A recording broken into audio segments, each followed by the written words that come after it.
အားလုံးပဲ happy Sunday ပါဖျက်ရှင်ကောင်းချီးပေးပါစေတရားပျော်ရွှင်တဲ့ဂျေဇီရိုမနစ်ကလေးမှာအားလုံးကိုမင်္ဂလာပါလို့နှုတ်ခွန်းဆက်တာလို့ပါတယ်ရှလောလူသားအားလုံးကြံစည်မပြနိုင်တော့ဖရာသခင်ဝမ်းမြောက်ခြင်းငြိမ်သက်ခြင်းပျော်ရွှင်ခြင်းကောင်းခြင်းမင်္ဂလာဖြတ်သည်တနေ့ကျွန်တော်မိသားစုပေါ်မှာတက်ရောက်ပါစေဖရာသခင်ရဲ့ဂျေဇီရိုတဲ့ကြောင့်2ရက်နေ့8လ2026သို့ရောက်ရှိလာဖြစ်ပါတယ်မိသားစုနဲ့အတူတူကတရားသူကြီးမဆာခန်းကြီး1ကနေဆင်ခြင်ခွာယူခဲ့တာဆိုရင်နောက်ဆုံးအခန်းဖြစ်တဲ့တရားသူကြီးမဆာခန်းကြီး21သို့ရောက်ရှိလာဖြစ်ပါတယ်တက်ရှင်တော်မူသောဘုရားသခင်တို့ကဘာတရားတော်ကိုအချိန်ပြည့်နားဆင်ပေးတဲ့ပုံမှာအထူးပင်ကျေးဇူးတင်ရှိပါတယ်။အရောက်တိုင်းဖျားရှင်ထူးကောင်းချီးပေးပါစေ။အတူတကွဆင်ခြင်ခွန်အားယူဖွင့်တော်နံပါတ်1ဆင်ခြင်မဲ့သောကျေးဇူးချင်းတရားသူကြီးမဆာခန်းကြီး21ပိုင်းငယ်1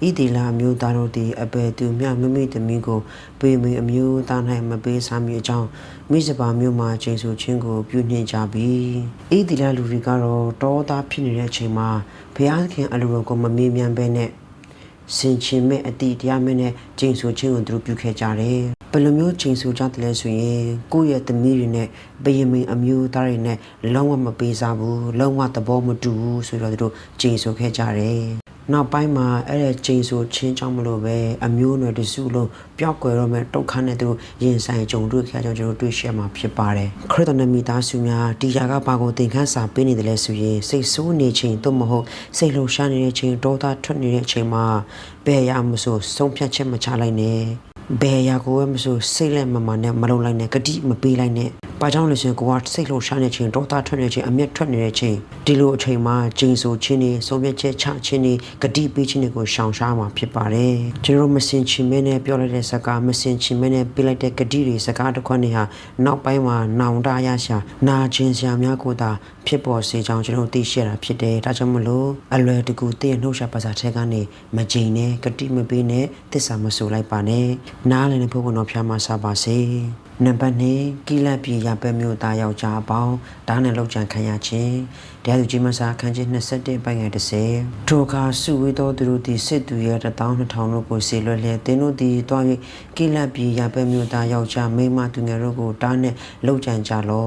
ဤတိရလူမျိုးတွေကအစင်ချင်မဲ့ဆိုပြီးသူတို့လောက်ခဲ့တဲ့ချိန်ဆိုချင်းတွေကိုဖြည့်ရှင်းဖို့ရန်အတွက်ကိလပ်ပြည်ရပဲမျိုးသားတွေကိုယောက်ျားတွေအကုန်တတ်တဲ့မိန်းမနဲ့ယောက်ျားနဲ့အတူဆက်ဆံမိသောမိန်းကလေးအကိုတတ်တဲ့အပြူကညာကိုပဲချန်တယ်ဤတေရာလူမျိုးတွေကကိလပ်ပြည်ရပဲမျိုးသားတွေကိုတွားရောက်ပြီးတော့အဲ့ဒီပြည်ကိုမိရှို့တဲ့ယောက်ျားတွေကိုတပ်ဖြတ်ဖြစ်စီတော့မိန်းမနဲ့ကလေးသူငယ်များကိုတပ်ဖြတ်ဖြစ်စီခဲ့တဲ့အမှားအယွင်းကိုသူတို့ထပ်မှန်ပြီးတော့သူတို့ပြုလုပ်ခဲ့ကြတယ်လူတိုင်းမှာအမှားဆိုတာရှိပါတယ်လူတိုင်းမှာအမှားနဲ့မကင်ဘူ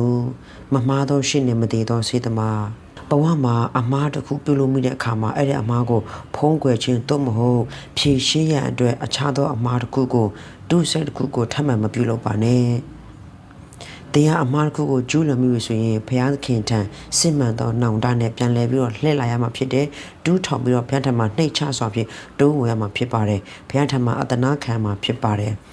်အမားကိုတိလေးနဲ့ဆက်လက်ပြီးတော့မမိုက်မဲနဲ့အမားကိုဆက်လက်ပြီးတော့မလုံနဲ့မကျူးလွန်နဲ့အဲ့ဒီအမှားပေါ်မှာနောင်တရပြီးတော့ဘုရားထံမှာအပြည့်အဝချတောင်းပါမှာဘုရားသခင်ကခွင့်လွှတ်ပေးမှာဖြစ်ပါတယ်။နားလည်ဖို့ဘုရားဖျားမစားပါစေ။နံပါတ်3နှုတ်ကပတ်တော်ထဲမိမိစိတ်ကြိုက်အသက်ရှင်ခြင်းတရားသူကြီးမဆာအခန်းကြီး21အပိုင်းငယ်25ထိုကာလ၌ဤတိလရှင်ပင်မရှိလူတိုင်းမိမိစိတ်အလိုရှိသည့်အတိုင်းပြုသည်ကျမ်းပြန်ကတော့တရားသူကြီးမဆာခန်းကြီး7အငယ်16နဲ့ကျမ်းချက်တူပါတယ်ထိုကာလ၌ဆိုတာကယောရှုတို့မရှိနောက်ပိုင်းဒီတရားသူကြီးမှတ်စာဒီကာလမှာဣသေလရှင်ပြမရှိဘူးဒီဣသေလကိုဦးဆောင်တဲ့ဘယင်ခေါင်းဆောင် leader မရှိဘူးလူတိုင်းဟာမိမိအလိုစိတ်ရှိသည့်အတိုင်းပြုကြတယ်ကိုကတည်ခြင်းတလားကိုကပြစ်မှားခြင်းလားကိုကခိုးခြင်းလားကိုကတတ်ခြင်းတလားကိုကမတရားကျင့်ကြံပြုမှုခြင်းလားမိမိရဲ့စိတ်အလိုရှိသည့်အတိုင်းသူတို့ကျင့်ကြံပြုမှုကြတာဖြစ်ပါတယ်ခရစ်တော်နဲ့မိသားစုများငါစိတ်နဲ့ငါလုပ်ရင်ပြီးတော့ငါမှန်ပြီးတော့ငါဆိုပြီးတော့စွန့်ပစ်ချက်တွေမချပါနဲ့ဘုရားခင်တမန်တရားနဲ့ကန့်ညီရလားအခုငါလုပ်နေတဲ့ຢာတွေငါပြောနေတဲ့ຢာတွေငါဆောင်ရွက်နေတဲ့ຢာကဘုရားခင်အလိုရောညီရလားဆင်ခြင်ပါမိမိအလိုစိတ်ရှိသည့်အတိုင်းမပြုပါနဲ့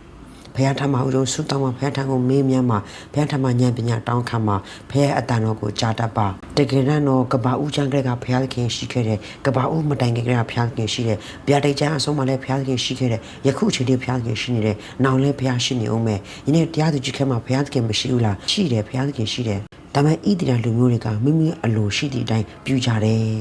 မိသားစုများအားပေးခြင်းနဲ့ကိုယ့်ရဲ့ဆန္ဒကိုဦးစားမပေးပါနဲ့ဘုရားခင်ရဲ့ဆန္ဒကိုဦးစားပေးပါဘုရားခင်အလိုတိုင်းအသက်ရှင်ပါဘာပဲလို့ဘုရားခင်မြတ်မောပြုပါဘုရားခင်နဲ့တိုင်ပင်ပါဖျက်ထမအကြံဉာဏ်တောင်းပါ